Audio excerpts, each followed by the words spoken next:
Welcome back to AI Goes to College, the podcast that explores the intersection of artificial intelligence and higher education.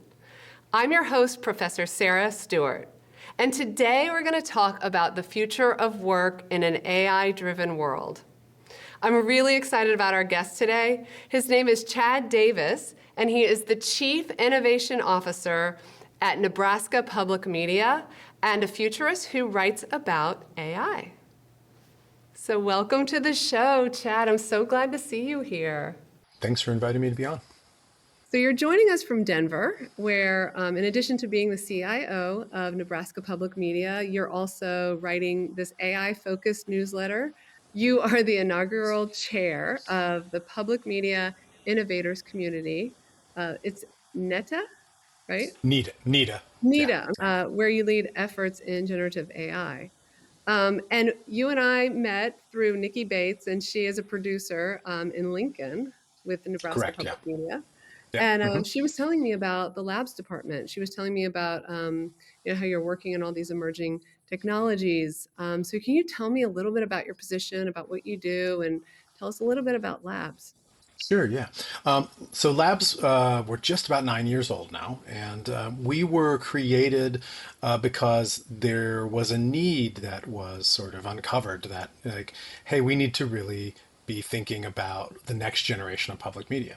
We have this deep history with radio and with television, and we've done some work in interactive, but there hasn't really been a full exploration of, newer types of what we call emerging media. And for us, over the last 9 years, that's largely focused around 360 video.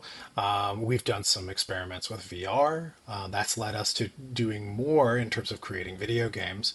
But parallel to all of this, is the kind of advent in 2022 of generative AI. Starts with Mid-Journey in July, and then, really kind of bursts wide open on November 30th when quite out of the blue and with almost no fanfare, OpenAI drops ChatGPT.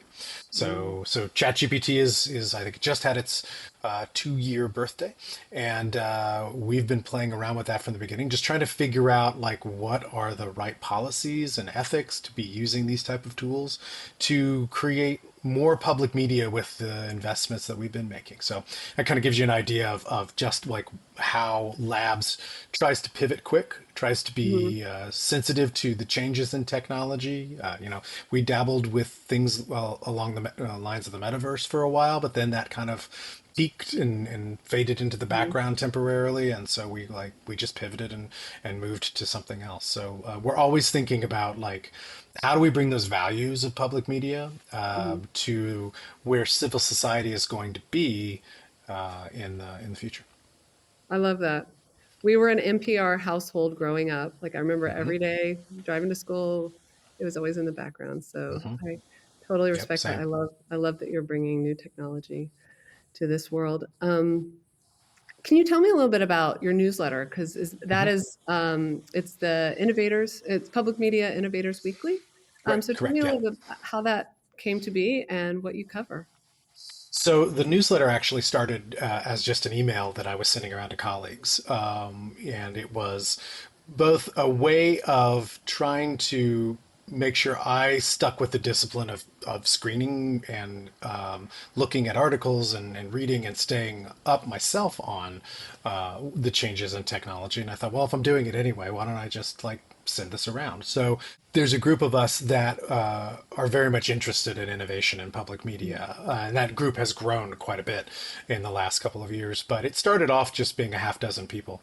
And it's just kind of evolved and morphed. And about the point where I was getting blacklisted by my company's email servers every week because the list had grown so large that it thought I was spamming people, I had to actually take it to a platform. So we moved over to Beehive.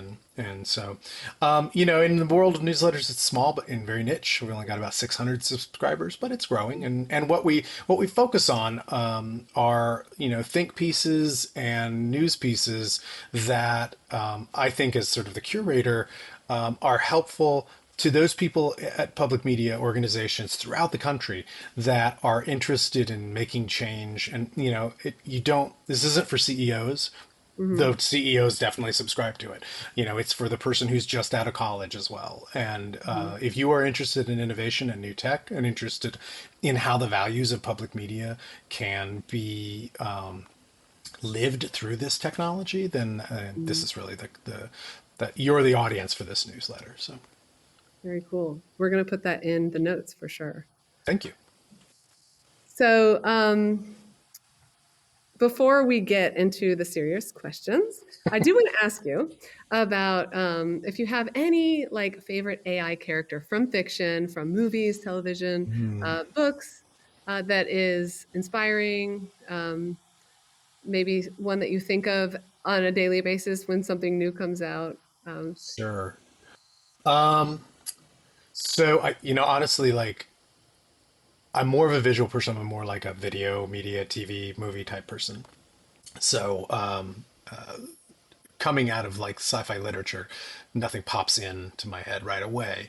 But I think the first thing that comes to mind is Janet from The Good Place. Honestly, like if it's kind of a weird, like I don't think people necessarily think of her as AI, but she is this like repository of human knowledge and pops in and out of existence. And I think even if maybe she's not explicitly labeled as an AI, she serves that function.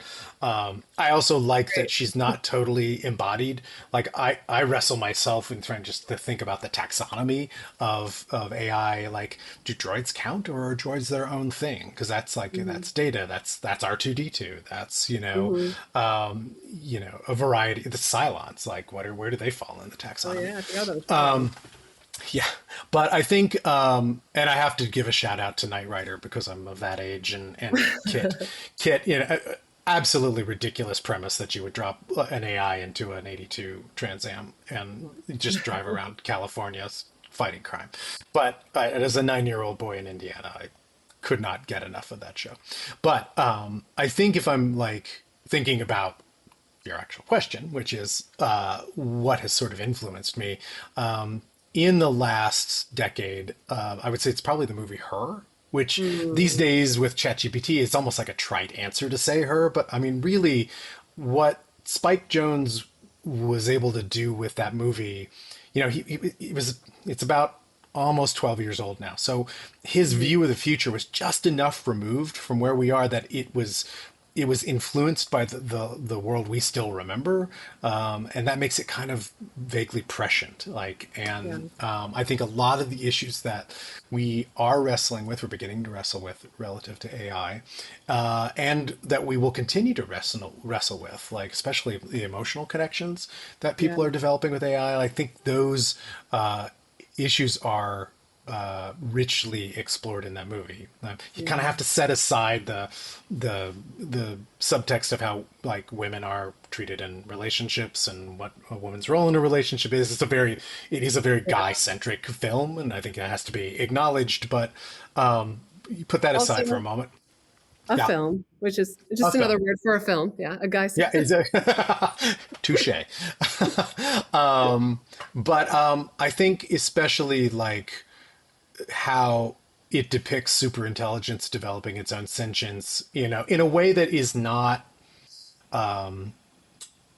scary in a martial type of fashion. Like Right. it's not like, Mhm. oh, it developed superintelligence and sentience and then it found guns. What Right. it he Yeah. depicts a superintelligence that finds its sentience and then goes on a journey of like exploration, self-exploration, Yeah. and continues to evolve beyond the fears that we might have as people. It's just a really interesting rumination on what superintelligence will likely or could likely do when we finally do encounter it.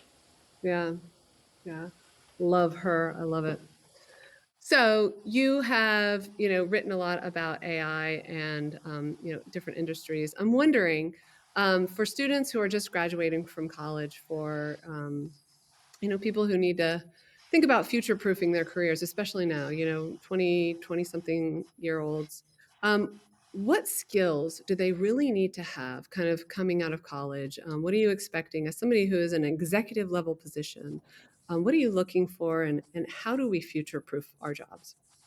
where we are now with the state of the art with AI is, I think there's a lot of room for craft still, for learning a discipline like art, like writing. I believe to get the most out of these tools right now, you need to still have like the lexicon of an artist. I create images just about every week for my newsletter. Once in a while, I'll use a photograph or something I've taken in the real world. But for the most part, given the timelines that I'm on, I need to use Midjourney or DALL-E or Adobe Firefly to come up with an image to illustrate kind of the main point that I want to illustrate for that particular week. And I'm not an artist, and it can take me an hour or 90 minutes to find the thing that, is like gets it close enough to write. And, I think that would be a lot faster if I had training in how to do visual communication, to do art in that sense. And so, as a writer, I can use ChatGPT for editing. I don't really use it for writing. I've been writing for most of my life, and I find it takes too long for me to get what I want to get out of a chatbot in terms of generating like the written word in my voice. I might use it for editing, like I said, but like for me writing a column or something like that, I always just do it, on my own. And partially because, and I've heard a lot of writers say this, sometimes I write to learn what I think about a particular issue or something. And so I feel like as you are a student, you're in school, don't think, oh, I need to learn how to do AI. I don't need to learn how to be an artist. You absolutely need to learn how to be an artist. You need to know how to discuss art. You need to know how to critique art. You need to know how to talk to other artists, because that's essentially what you're doing when you're talking to these generative art tools. Now, soft skills. I think that, people are messy.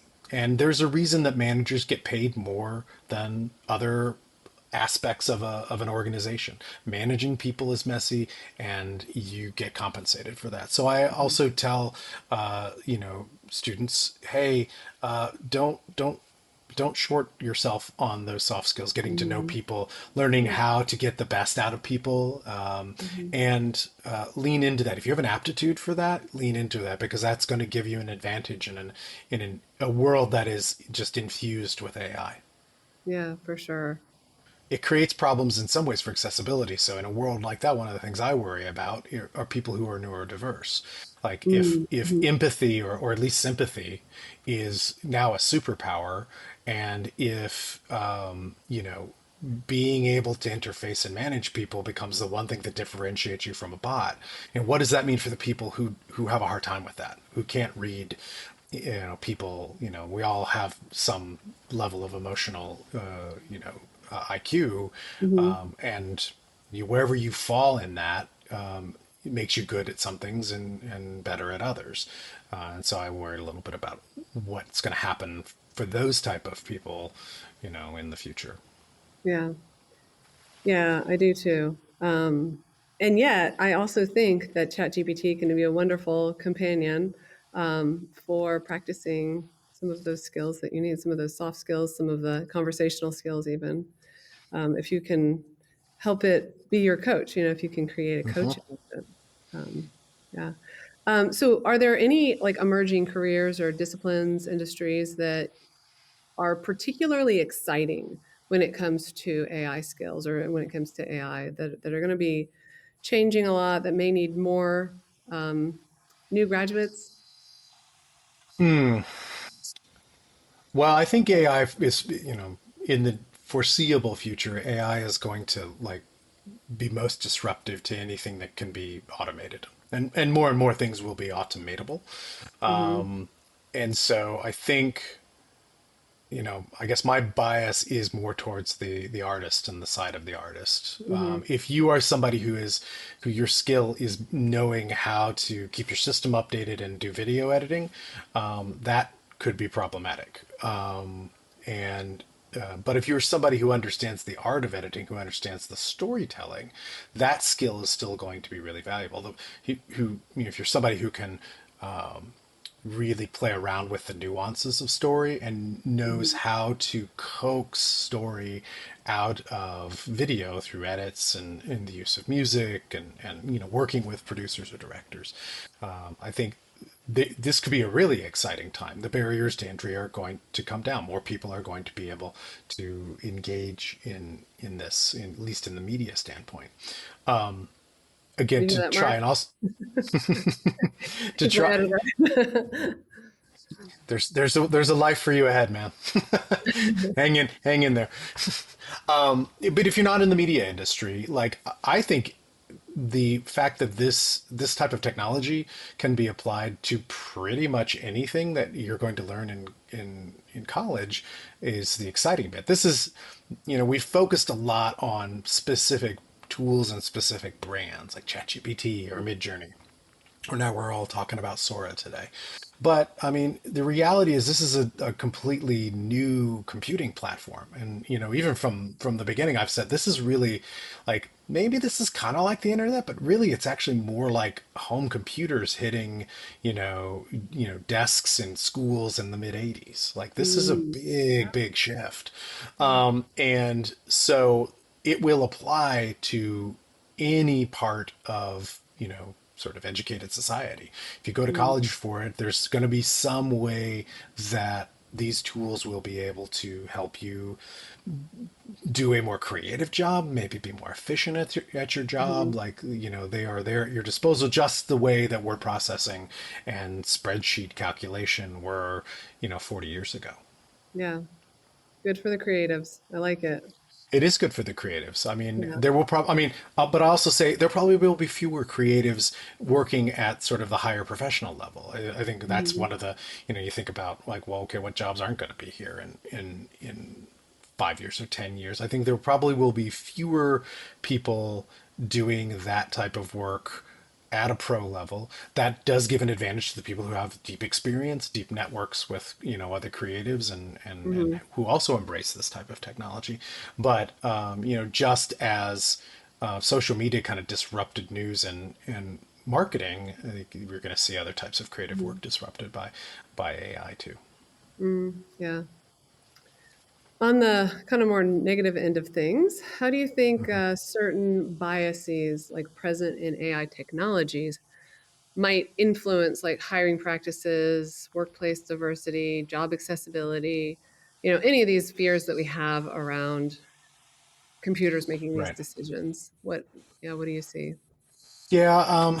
Well, I was glad to see in the early days of ChatGPT. So we're long ago in 18 months, that there was a lot of actual discussion around this. Like, hey, this is like really like these AI programs that we're deploying are automatically screening out women. I think that was like Amazon or something like that. Yeah. But tech companies were using these, but they were actually finding unintended consequences. So I was glad there was a lot of discussion about that. I'm not naive enough to think like, oh, that must have solved it all, but at least it flagged it. And I know a lot of the discussion in my world, in the world of public media, was about how like, hey, AI could be really useful in helping you write a job description that you can then, edit or refine. Or AI might be able to help with certain types of communications, but like AI for, you know, screening people is probably not where you want to go. We see sort of early versions of this, I think, even with like how like hiring for the federal government works. Mhm. If you look at what it takes to get through, I think anybody who's ever applied for a federal job knows, you kind of got to just say like, oh, I'm an expert in all of these things, like, Yeah. and oh, I'm, it in a weird way, it incentivizes you to sort of lie and overinflate your Yeah. because if you don't say you're like perfect at like each one of the things that they are evaluating you won't make it through the cut.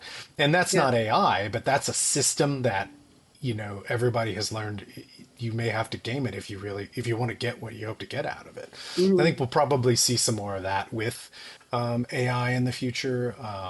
It's a worry. I don't think there is an easy solution other than there is no exception for being able to actually meet somebody and trying to get the best, most diverse pool that you can, so that Hmm. you can have a fair evaluation. I think part of my fear is that by way of backlash, people will steer away from this, and jobs will be filled more and more by people who maybe have 3 or 4 degrees of separation from you in your network, which then kind of Hmm. by its very nature is limiting your diversity.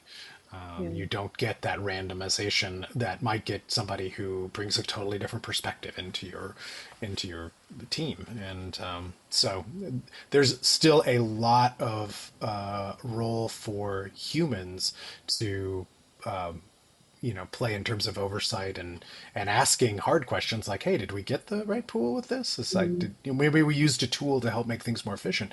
Like, did that tool really get us what we hoped we would get out of it? And not being afraid to raise a hand and flag that. Yeah, yeah. Well, and I think this also comes back to just being able to use the tools, and the way that we apply for jobs today is very different from how we did, 15 years ago. So I think anyone, just kind of going back to the question, before it even gets to that point, before, we worry about being kind of filtered out, who's showing up and using these tools, which kind of goes back to one of the articles that you mentioned in your newsletter about women using it less, Mhm. using AI less, and then I'm sure there's other marginalized groups that are not using it, and maybe not learning some of the new skills that we need to have on our resume to even like maybe kind of fudge about as well, just Right. kind of Yeah. knowing about it. Yeah.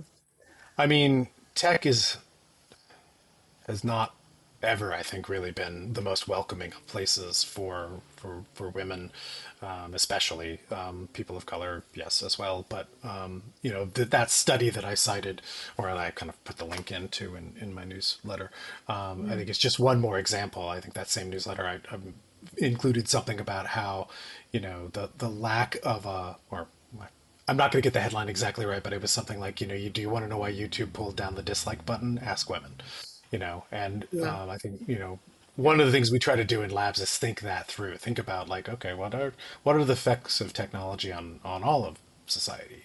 Hmm. Deep fakes in AI is an excellent point of discussion because we think about it in terms of maybe you think about Taylor Swift because that brought a lot of, I think, in a weird way, valuable attention to the issue. But like you think about it in terms of politicians and fake, what I would say, disinformation, fake images leading to false impressions. But the reality is that 99% of deepfakes are non-consensual sexual material Hmm. of women. Like deepfakes are a crime against women, and that's something that the Taylor Swift attention kind of brought to this. But you haven't heard much about it since then. That was maybe March, April. That's true. Yeah. And so there are unfortunately a lot of examples, of there not being safe spaces in tech for women, and yeah, at a very sort of macro level, as we move into the next generation of public media, that's something that I'm hoping we'll be able to try and address. Yeah. You see it now with things like in places like Facebook Horizons or Meta Horizons Hmm. and Fortnite and other places. They're not always welcoming. There's harassment that happens on those Yeah. platforms, and there needs to be a place in the future where that doesn't happen. That's not allowed to happen. I don't know what role public media plays in that, but I know that is part of the contributions that we try to make to civil society. Yeah. Well, with that being said, I want to shift to talking a little bit about fake news and things like that. I Yeah. don't know if you've read the book by Yuval Noah Harari. I've mentioned it on this podcast a few times because I'm just obsessed with it. It's Nexus. And have you heard of it? I mean, I know him, the author, but I haven't read that one. Oddly enough, I spend so much of my life like reading and skimming articles that my I time for know, me reading too. long reads is I have a couple I can recommend, but no, I know the author. I don't know that particular book. I want to get your recommendations.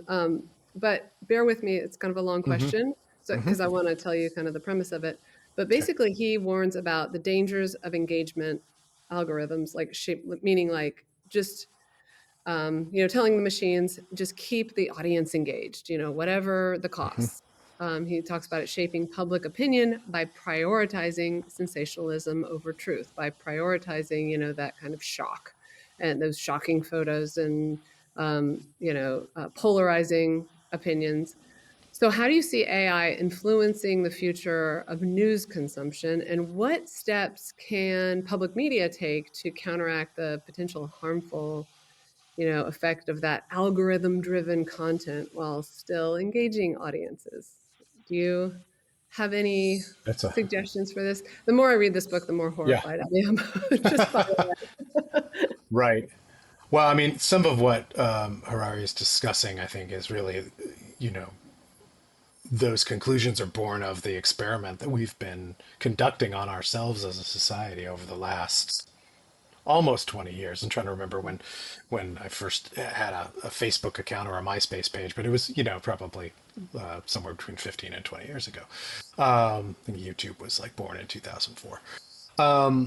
And when you are dealing with an attention economy, it doesn't matter the quality of the attention. It's about generating that attention and making sure it's sticky and making sure you stay. And you know, any successful platform at this point is engaged in that. YouTube in terms of how it serves up its shorts, and it's trying to catch Mhm. up with TikTok, which is probably the dominant platform for stickiness and viral content here at the start of 2025. So news has a hard row to hoe. I mean, we talked earlier about authenticity being more important to young news consumers, and this is research that I've seen from places like Google, where they're looking at it and they're saying like, oh, people who are in their 20s, Gen Age and younger, Mhm. Gen Z, they're more interested in seeing information generated by somebody who seems authentic and then assessing the degree of authenticity. So they want to make their own decisions about, do I trust this source? Do I not trust this source? In Yeah. one sense, that's kind of a strange ninja level of media literacy, Mhm. which I don't think we give quite enough credit for. There's a lot of discussion about media literacy, and it always seems to kind of come from the standpoint of like, well, no one really understands what media is, and they don't really know how this works. When in fact, especially young people, like this is their life. They understand it Yeah. at a degree that is native. There's someone like myself, like I kind of lost the thread around Snapchat. Like I'll just admit it. Like like Yeah. like I get it. I get it as a concept. I know why. I can read about it, but like its value to my life, social media's value to my life, kind of like stopped there. Yeah. And then when Instagram stopped being about photos, I think that was the other thing.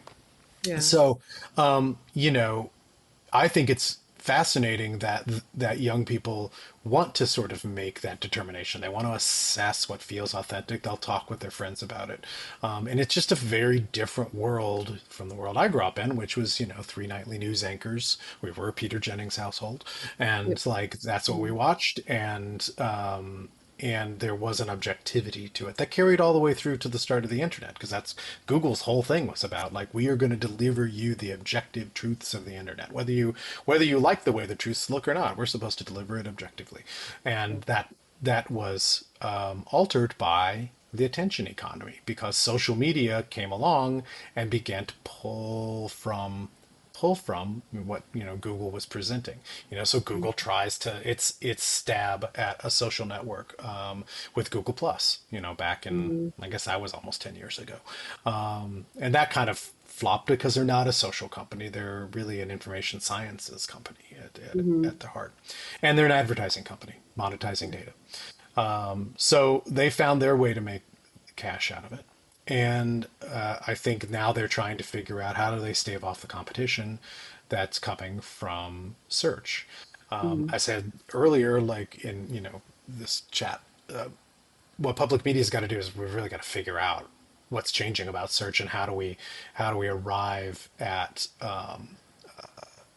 how do we arrive in people's inboxes or in their Yeah. feeds or in their search results, so we can deliver that type of vetted, journalistically sound information. I do believe that is still a key thing that we can offer in terms of value. I think we probably need to do more to engage on the personality level. I think if Mm, public media really missed a boat as like both the sort of NPR network and the PBS systems writ large, it's that we didn't lean as hard into the personalities. And it's not that we mm, don't know how to handle personality management. I mean, we are like, I think, best known amongst a certain generation for our pledge drives, which is all about mhm, personalities being in front of a camera and, convincing people that this is a cause worth supporting. So mhm. it's not that we don't know how to do this. It's just we haven't applied it to this new medium. And that's, I think, part of what we're going to need to address if Mhm. we're going to maintain relevance here in another 10 years. Yeah. Yeah, I think so. Um, well, thank you. Yeah. Yeah, I mean, yes, please do that. We're working on it. We're working on it. There are, it's not just Nebraska. We Yeah. try to be a leader where we can, but I've Mhm. got good colleagues at PBS Wisconsin, PBS North Carolina. Then there are the stations that have always left, GBH in Boston, Mhm. KQED in San Francisco. And there's innovation in surprising places throughout the country. I think people forget that. They think of it as a coastal thing, but Yeah.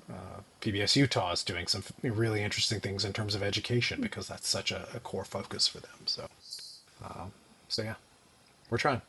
So what books are you reading or do you recommend or do you want Right. to read on this subject? So I may cheat and grab my Kindle over here just to look off camera, but and I will preface this by saying it can take me 5 years to read a book. Like I spend a lot of my reading time really just kind of trying to stay caught up on this space, Mm, and so that is time consuming. But when I am not kind of delving into that, one of the books that I found very useful is this year is called Blood in the Machine. It's by a writer who I think is based in LA named Brian Merchant. He's written for Vice and maybe for 404 Media, for Wired. But it is essentially a history of the Luddites. And everybody thinks of the oh, Luddites as like, oh, you're a Luddite, you're anti-technology. And what Merchant does is he dispels this notion that Luddites were anti-technology when in fact they were actually pro-technology. They were also, though, pro-worker, and that is the key. So there is a little bit of a Marxist element to the tone of how he writes, but he's also writing it fully aware that and then this book came out maybe earlier this year, late in 23. And he writes it fully aware that we are going into this generative AI world, that we are morphing from a world that has been like heavily influenced by social media and is going toward a different type of control that is happening via AI. So there's sections where it's not a straight history. He'll dip out of it. He'll talk about the modern predicaments that we find ourselves in. But the history of the Luddites in and of itself is fascinating because again, they were pro-tech. They wanted to embrace new innovations, and this happened to wow. do with weaving technology. This is the very start of the Industrial Revolution. We're in the sort of Midlands of England, Great Mhm. Britain, and but it was a violent time, and there was a lot of Mm, transition, and people were losing their jobs, and they didn't have the social safety nets that we have here. Think what you will about them. They didn't have that back then. So if you lost your job or your livelihood, or if a machine came along and took, your work mm, away, you didn't eat. And, mm, and people starved and there was famine. And so he does a really great job of kind of showing that moment, but then relating it to the moment that we're in. That's been the book that I think has been the most surprising in terms of engagement, and mhm. me reading it and being like, oh my gosh, I didn't know a lot of this stuff. So Wow. Brian Merchant, Blood in the Machine. The next book I would recommend is The Invention of News by Andrew Pettigrew. we think of news in a very particular fashion, and it is a fashion that was largely dictated to us by the mid 20th century, and news was not always this way. And what this book does is it does a really good job of walking you through what is news, how did news evolve, going all the way back to the Middle Ages. So I confess I'm only just about up to the Renaissance at this point, but Mhm. in terms of reading it, but it has opened my eyes, especially as somebody who writes a newsletter, because Mhm. as it turns out, in especially the sort of early days of the printing press, but even pre-printing press, newsletters were actually a big deal. Mhm. Newsletters were the main way that people got information. Now, those people happened to be merchants or clergy, or they were Mhm. in power positions within society. But it just kind of goes to show you like what goes around comes around, and history just keeps kind of rolling on down through the ages. So I would say, that plus there's other books I could recommend, but that plus Blood and the Machine are two really fascinating ones that have caught my attention this year. No, that's great. Yeah, I'm building a book list, not Hmm. intentionally, but just through this podcast. So, Hmm. Blood in the Machine definitely that catches my interest. Yeah. Because after reading Harari's book, I want to become a Luddite. Like I'm thinking, oh, how do I get disentangled from all of this? But I have to fact check you. The Luddites weren't disentangled. So to say I want to be a Luddite means I want to fight for workers' rights Mhm. in the face of technology. I want to figure out how to make sure everybody gets a piece of this pie, and that it does not just that the value that well, the riches don't just accrete to the 1%. So relevant. So relevant. I want to go back to kind of just training and education since we're talking about how to prepare students better. And I kind of wonder if we should go to a model of, should colleges focus maybe more on lifelong learning because things are changing, things are always changing in terms of, helping workers continuously adapt. Is that something? Because, we talked about the 20-year-olds versus the 27-year-olds. Hmm. Perhaps that one solution. What are your thoughts on that?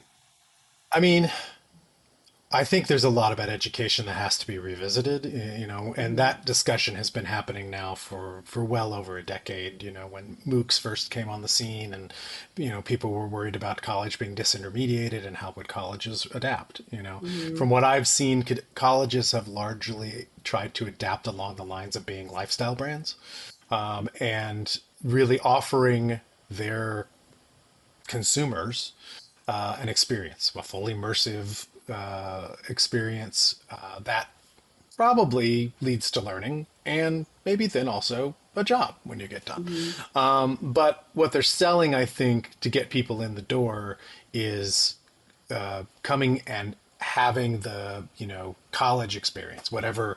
whatever flavor of that a particular university is pushing. Now, what I can't figure out is what's the business model, Mhm. and I don't say that in the sense of like I feel like there needs to be a business model. Like I think lifelong learning would be a societal good, but we live in a capitalist society, and who pays for that? That's one of the big questions that I have, and that's one of the big questions I think any university would have. It's unlikely it's going to come from federal government subsidies. Is it possible college becomes some type of subscription service where you Mm. you go to college, but then you're entitled to like, after the fact, you're entitled to so many additional credits every so often because that was baked into your tuition, Yeah. at the beginning. So, I feel like in some ways, Greek organizations have mastered this in a way because you graduate, and if the system is working the way it's supposed to work, you have this network, and this network helps you Mhm. stay trained and educated and Yeah. moves you through your career. And I didn't go I didn't come up through a Greek system, so I have to make my own network and Right. figure out those things on my own. I'm a curious person, so that ends up not being a hindrance for me. Mm. But for other people who maybe were sold on this idea that you go to college, you get a job, and then like you're all right. life just kind of moves at its pace. Like, I think there's a lot of potential heartache and disappointment for people who were sold that and bought it. Because I Yeah. just don't think that's the world that we're going into. I think we could be looking at, that type of shock and letdown that factory workers had in the 80s and 90s, especially after NAFTA, when, Hmm. the acceleration of offshoring happened. Yeah. There's no reason to think that can't also happen for white collar jobs and for creative jobs. We see it a little bit in terms of the fact that I know a lot of creative studios that out or offshore their development work, their coding to Eastern Europe. Mhm. So much so that when Russia attacked Ukraine, there was a big concern about, okay, wait, we've got there's a lot of American companies that have a lot of work in Ukraine. Like, what's happening? What Mhm. does this mean? Like, it's not something that was discussed heavily, but it had a real impact, especially in I think the video game community Yeah. developing. Yeah. I like your idea about having some credits, like maybe 10 to 15 years of credits or whatever after you get Yeah, your degree. That's interesting. My son is 17, so he's got about to it. go into Yeah, that world, and we're looking at the yeah. prices of universities, and it's insane Oh, what they're yeah. I went to Indiana University. I was a townie. I lived at home. Like, yeah. we were very focused on cost control Mhm. and saving money. And that, definitely gave me a better financial Mhm. start in life. But also, like, in-state tuition for Indiana University in the early 90s was just, it was a few $1,000 a Yeah. semester. Like, you could do a year for less than 10 grand, Yeah. all fees included, and with commuting. And so that is like, that just, I don't know where that happens anymore. Yeah. I know Yeah. it's crazy. It's crazy. Well, let's try to wrap up here. I just have one more Yeah. question. You've given Hmm. us so many solutions and so many like ideas for kind of future proofing careers. But just if you're talking to like a graduating senior at one of these universities, Hmm. Hmm. as someone at the kind of forefront of innovation, what one piece of advice can you give to either professionals looking to future proof their careers or just, new graduates? So my advice has been pretty constant for a very long time when I'm talking to young people. It's not impacted by technology because technology comes and goes. What I tell everybody is your network is what makes you thrive. Mhm. And, whenever you can do a favor for somebody, do a favor for somebody. Maybe Mhm. 10% of the time you get that back, but that 10%, like, that's really going to be when it matters for you. Mhm. And you don't know which 10% is going to be the one that, you need and when you need it. Mhm. So, so much about networking is about trust and it's about Mhm. kindness. And I think those are just two, like, really good human values to reinforce. So, it doesn't matter if you're in tech or if you're in business or, you're in advocacy or lobbying. Like, to me, like, your success depends on your network, which depends on building trust and, Mhm. deploying kindness. So that's what I I love always that. tell young people. I love that. Yeah, that 10% is so important. Hmm. Yeah. Well, Chad, thank you so much for joining us. Thanks for sharing your insights on how to better prepare for the future, um, especially this adaptability. Um, and thank you for all of our listeners. Thank you for tuning in and being on this journey with us. We're in episode 6. If you want to learn more about Chad's work, if you want to see his newsletter that we've been talking about, just check out the links in our show notes. Don't forget to subscribe, leave a review if you enjoyed this episode. And next time, we're going to continue to dig into the future of work, preparing students for this AI driven world. So until then, thanks for tuning in to AI Goes to College.